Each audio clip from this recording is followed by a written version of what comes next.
வாழ்கவே வாழ்க வாழ்க வாழ்கவே அண்ணாவின் புகழ் ஸ்டாலின் ஓங்குக ஓங்குக நமது சின்னம் டாக்டர் கலைஞர் டாக்டர் கலைஞர் முக்கால் ஆதரவு பெற்ற சின்னம் முக்கால் ஆதரவு பெற்ற சின்னம் முக்கால் ஆதரவு பெற்ற சின்னம்.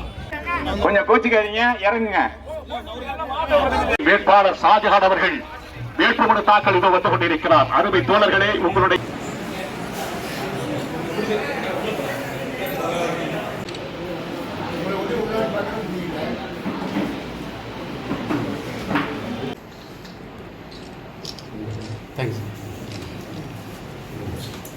தெரிவித்துக் கொள்கிறேன். மதச்சார்பற்ற முற்போக்கு கூட்டணியின் சார்பிலே மாண்புமிகு தமிழ்நாடு முதலமைச்சர் முத்துவேல் கருணாநிதி ஸ்டாலின் அவர்களுடைய வாழ்த்துக்களோடு இந்திய யூனியன் முஸ்லீம் லீக்கினுடைய தேசிய தலைவர் பேராசிரியர் காதர் மதீன் அவர்களாலும் கூட்டணி கட்சியினுடைய தலைவர் பெருமக்களாலும் இந்த பாபநாசம் சட்டமன்ற தொகுதியிலே வேட்பாளராக நான் நிறுத்தப்பட்டு சற்று முன் வேட்புமனுவை தாக்கல் செய்து முடித்திருக்கிறோம்.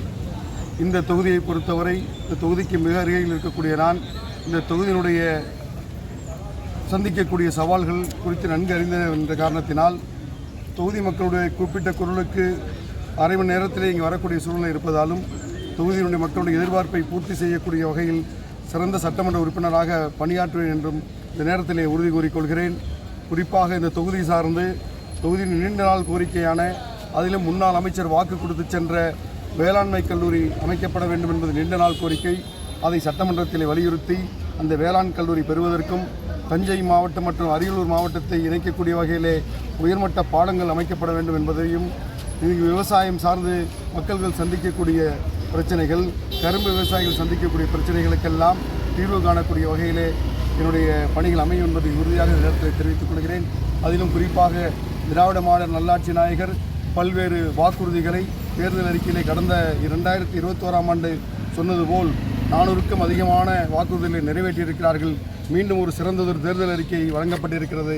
அதை தமிழக மக்களுக்கு ஜாதி, மனம், இனம், மொழியை எல்லாம் தாண்டி அனைத்து மக்களுக்கும் அனைத்தும் கிடைக்கக்கூடிய வகையிலே அந்த தேர்தல் அறிக்கை இருக்கிறது. தமிழ்நாடு மீண்டும் எழுச்சியை நோக்கி செல்வதற்கு, உலகமே வியந்து பாராட்டக்கூடிய அளவுக்கு நடைபெறுவதற்கு திராவிட மாடல் நல்லாட்சி 2.0 தொடர வேண்டும் என்ற அடிப்படையிலே நீங்கள் எல்லாம் ஏணி சின்னத்திலே வாக்களிக்க வேண்டும் என்று அன்பு மக்களிடத்திலே நான் அன்பான வேண்டுகோளை, பணிவான வேண்டுகோளை வைத்து விடைபெறுகிறேன். நன்றி, வணக்கம்.